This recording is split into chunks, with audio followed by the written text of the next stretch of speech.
At the Faculty of Economics of the State University of St. Petersburg, I held this lecture in Russian. Now it has been translated by me. A remark in advance.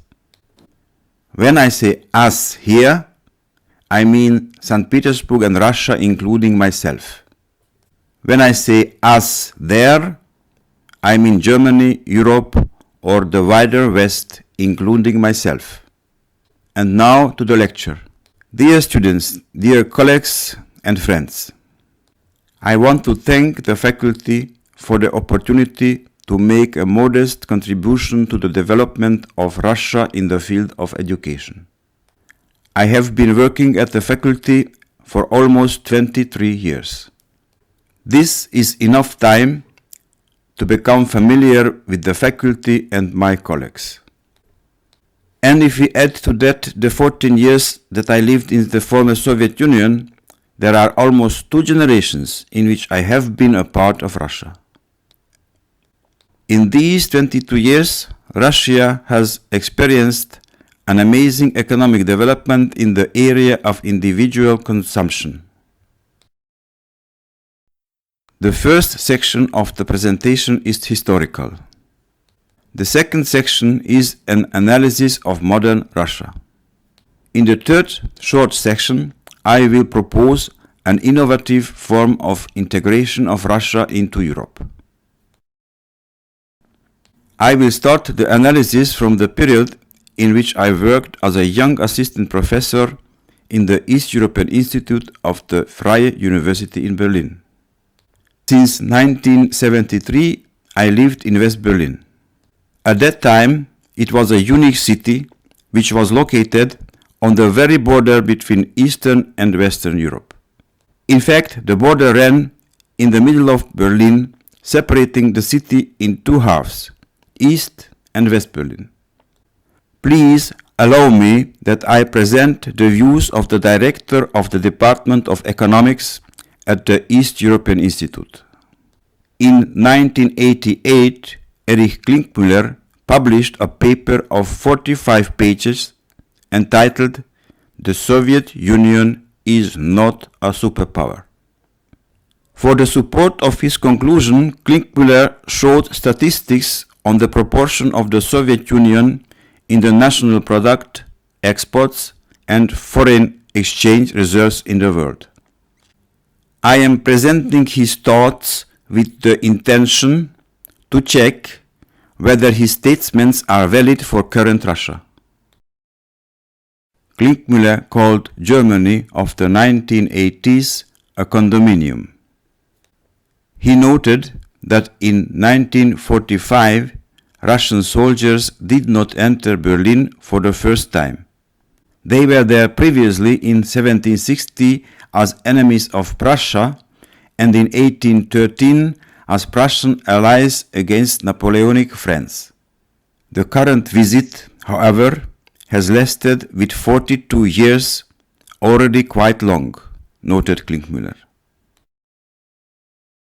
Next, writes Klinkmüller, this condominium is not in the enlightened interest of the USSR. This condominium contradicts the interest of the Soviet Union because its costs increasingly undermine the economic and thus the political stability of the country. Please note that Klinkmüller's lecture took place in 1987, 6 years before the destruction of the USSR. In whose interest is this condominium? It is in the interest of the United States. Why? Because this way the United States forces the USSR to play on the world stage the absurd role of an economic world power. This guarantees the United States that the USSR cannot convert to an actual threat to the American position in the world. The main argument of Klinkmüller is the Americans suggest to us and absurd, with statistical data not proven high economic potential and danger from the USSR. Why? Because they, the United States, want to stay with the argument of our protection in Europe. I will show 3 graphics from Klinkmüller on the share of the national product of Russia in the world economy. Except at market prices or on the basis of purchasing power parity, at that time a comparison was also possible using the official exchange rate. The first graph indicates the proportion of the USSR based on the official exchange rate. The USSR comes after the United States, the European Union, and Japan. To confirm the US policy in suggesting an increased share of the Soviet Union in the global economy, Klinkmüller shows statistics of purchasing power parity from the American Handbook of Economic Statistics. As you can see on the second graph, the proportion of the USSR reached almost the same level as the share of the European Union. This handbook, which is used by the US administration, has even calculated that the citizens of the former GDR had a higher per capita income as citizens of the Federal Republic of Germany. One had to justify the protection of the Europeans. In the third graph, Klinkmüller shows the share of the Soviet Union on the basis of market exchange rates. The proportion of the Soviet Union falls to a marginal level. At the end of his presentation, Klinkmüller is asking 2 rhetorical questions. The first question: is it perhaps a bizarre story from the Wilhelm Busch album? Here I show the front page of one of the editions of Wilhelm Busch titled Max and Moritz. What exactly asked Klinkmüller in the matter? The slide is overloaded. I will not read the text. Please read it yourself.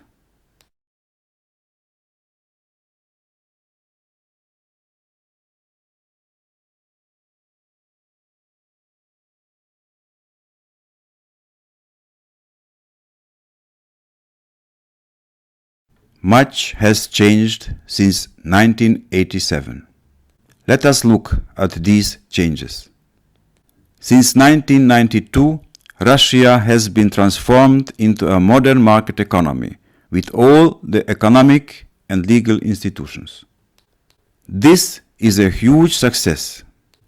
The pace of development in the last 22 years is such that one might become dizzy. Today, there is no difference whether I am in a department store in Berlin or in Petersburg. This is our success here in Russia. However, with all this abundance, we must not overlook the following. We should not mislead ourselves.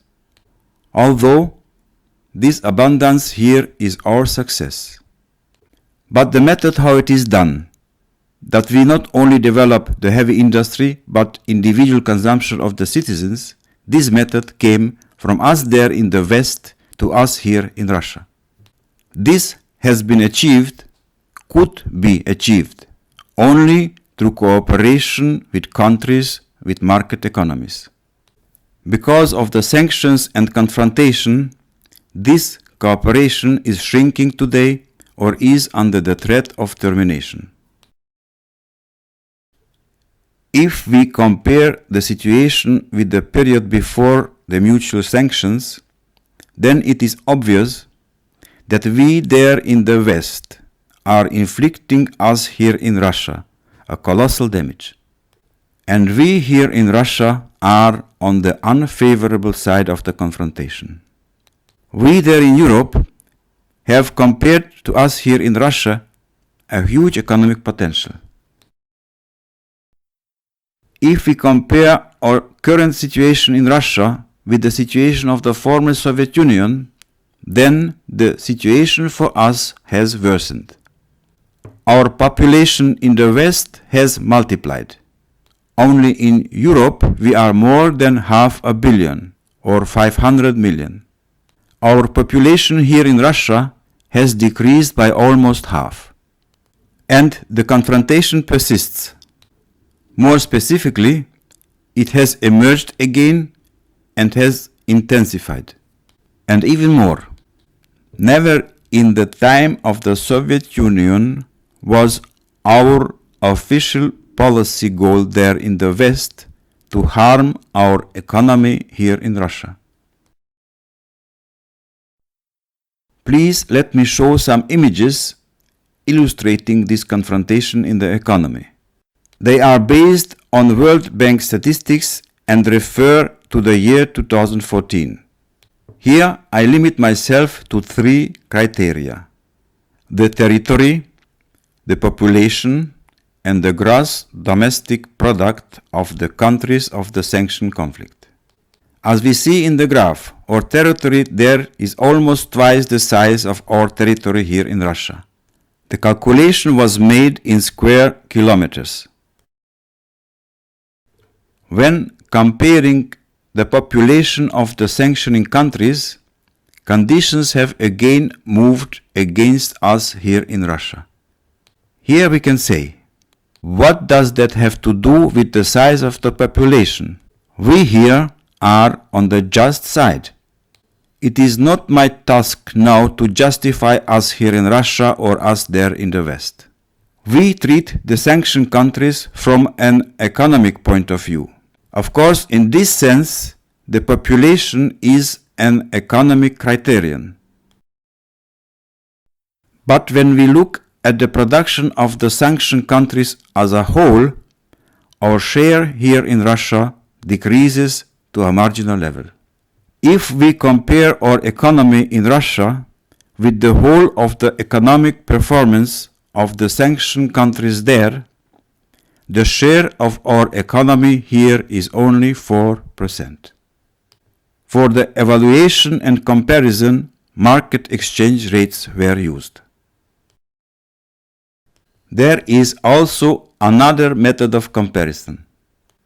Not according to market exchange rate, but by purchasing power parity. The picture has not changed significantly. What conclusions can we draw from this? Colleagues, be honest. Should we not change our view here in Russia about our economic potential on the world stage? This directly affects the outcome of the sanctioned conflict. Here I do not mean the colleagues present in this auditorium. We are here at the Faculty of Economics and work with statistics. Here I mean the widespread opinion in Russia in general. Let me illustrate. Imagine that Italy, which has a slightly larger economic potential than Russia, would be in a sanctioning conflict with the rest of the world. That is, against the technologically most advanced countries with a total population of 1 billion. As an explanation of the discrepancy between the role of the USSR in the world economy on one side and its geopolitical role on the other, Klinkmüller names several factors. Are the arguments of Klinkmüller valid for Russia today? Have they weakened or strengthened? Please allow me that I return to the statements of Klinkmüller. Let us start with the last point. The third point, concerning the common interests of the United States and the Soviet Union on the mutual support of their global domination spheres, is no longer applicable with respect to Europe. What can we say to the first point? Well, the tradition has remained a tradition in contemporary Russia.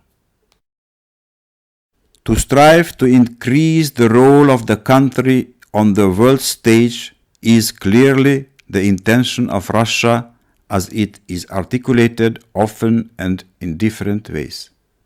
This is of course legitimate. For example, in the concept of foreign policy in 2008, Russia is called one of the most influential centers in the modern world. With this, we can only agree. Russia is one of the influential centers on the world stage. My question here that I ask, what does it cost? Is this in the enlightened interest of the country? I suggest that everyone answers this question for himself. Another example for striving to increase the role of Russia is apparent from the President's message to the Federal Assembly in 2010. There, it is noted that the aim of the political strategy of Russia is, among other objectives, to confirm the status of Russia as a modern world power. Here is my question. From an economic perspective, is it perhaps only a desire that is issued for a fact? I brought you statistics on the share of Russia and suggest that each one answers this question for himself. I am now showing a new slide about the statements of Klinkmüller. What activities would have been necessary for the USSR to keep its external obligations at a level in order to meet its potentials, and examine whether a correction of the role of Russia took place in this regard on the world stage. The first point is to increase our economic potential. As already noted, our population here in Russia has fallen by almost half, and accordingly our relative economic potential has decreased. The second is the strategic abandonment of the position as a superpower. What can we say to this point? The more or less voluntary ending of the support of the Eastern European countries, ending the unpaid export of world revolution, and the loss of the Union republics of the USSR contributed to reduce the economic burden. For the third, the attempts before and during perestroika to reduce the defense burden by international agreements were discontinued because of the change in the political map of Eastern Europe. Accordingly, today the cost of the defense burden grows. But we may also ascertain, however much we ever spend on defense, our security actually will not be increased. Let me demonstrate this on a graph. Let us assume the same expenditure on defense by country A and country B. Country B doubles its spending on defense. Thus, it has an advantage in terms of safety compared to country A. Country A also doubles its spending on defense and thus destroys the advantage of security of country B. What happens next? The game continues. Country A increases its spending on defense and thus destroys the balance of security. Country B responds. With its spending, it overhauls country A and thus reverses the imbalance to its favor. Country A is forced to increase its defense spending in order to restore the balance of safety. Now, both countries simultaneously increase their spending on defense. and have the same balance of security at multiple spending on defense which they had initially. At this low level of spending, they have that same balance and level of security as at this high level. Annoying, isn't it? Stopping this senseless rivalry is included in the argument of Klinkmüller about reducing the defense burden by arms limitation and disarmament agreements. The orders of magnitude we are talking about, we can demonstrate with the statement made by the President of the United States. In his State of the Union address 2016, he said, quote, "We spend more on our military than the next 8 countries combined," end of quote. Including, for example, China, Russia, France, Britain, and Germany. All of them together. They, the United States, can afford it because of their economic potential. Precisely this, namely the importance of the economic potential, is the theme of my lecture. By the recognition of the priority of politics over economy, the economy is undoubtedly the basis for political potential. The story with the Soviet Union must not be repeated, namely that Russia, not assessing its strength correctly, strains itself. Regarding the Soviet Union, in Germany there is a term for that, kaputt gerüstet. In English, we may say broken down armed. Another important aspect for us is the following. This equation is like the multiplication table for us economists. I will show it because it fits to my argument. The argument is, of course, not new. A significant portion of the defense spending is government consumption. These expenditures create the public good security. In fact, these expenditures are mainly at the expense of private consumption. Let me illustrate this on a pie chart. I am showing standard shares of the gross domestic product after use. Private consumption is 57.8%, government consumption is 18.6%. Government consumption includes expenditures on defense. As has been noted, the increase in public consumption is mainly at the expense of private consumption.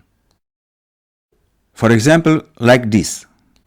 Government consumption has increased, private consumption has been reduced accordingly. Up to which size can consumption spending be reduced? Like this? In modern Russia, it will hardly be possible to reduce private consumption in peacetime to a level of the Soviet Union in the early 90s. Have you noticed the change of the title page? In the final section of my presentation, I will outline a scenario for the accession of Russia to Europe. This is the merging of Russia with Europe. We have to seek innovative ways of cooperation. Hereby, I take the risk that some of you will call me a fantasist, some of you perhaps even a fool. But let us look first as to how the picture will improve for us here in Russia if Russia joins Europe. According to the territorial criterion, of course, Russia wins strong. The territorial contribution of Russia in Euro-Russia is 80%. According to the criterion population, the proportion of Russia in the union of EU-Russia is 22%. Russia's share in the European economy is 9%. Please look at this graph. The economy of Euro-Russia. Significant variety. Various interests. Conflicting interests. Freedom of expression of conflicting interests. Here the truth is being born. Let us look at the picture of the economic share of Euro-Russia in the global economy. Russia, together with Europe, is the largest economic entity in the world. This completes the ring of prosperity of the Northern Hemisphere. This is the goal we have in the West. Less than 2 weeks ago, the German Chancellor has advocated that Russia, step by step, joins the European Economic Area so that at the end we have a common economic zone from Vladivostok to Lisbon. Please allow me to finish my presentation with 2 quotes. I remember well-known statements of great personalities. The first quote is from Martin Luther King. The second is from Theodor Herzl. I have a dream. What would happen if we create the following structure: a reciprocal state, Russia being the 17th associate federal state of the Federal Republic of Germany, and at the same time Germany being the 86th associated federal subject of the Russian Federation.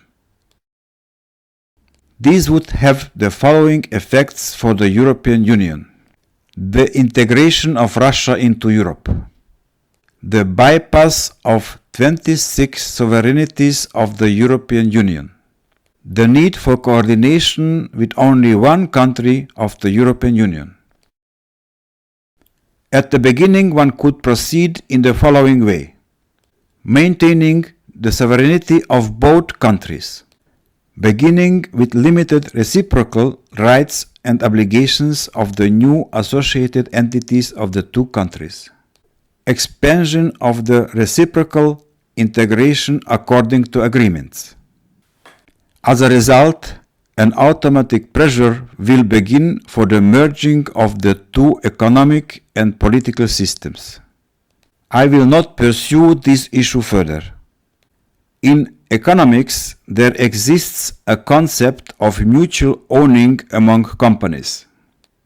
Regarding sovereign states, we must turn to specialists for constitutional law. Please allow me here to finish my presentation with a quote from Theodor Herzl. If you want it, it is not a fairy tale.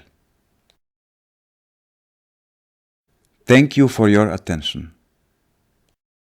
Excuse me, please. Another addition. I remembered another great personality, the former president of Egypt. He said, "I would go to the end of the world if I could thereby avoid a death of a single soldier."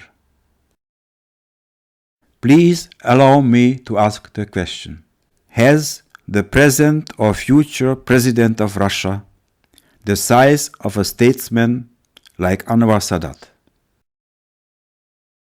Will he go to Brussels and breaks in this way peacefully the triangle USA, Russia, Europe?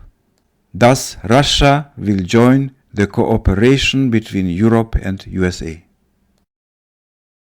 However, when visiting, one does not go without a gift. Finally, I have said everything. Did I say everything? Oh well, tomorrow is another day.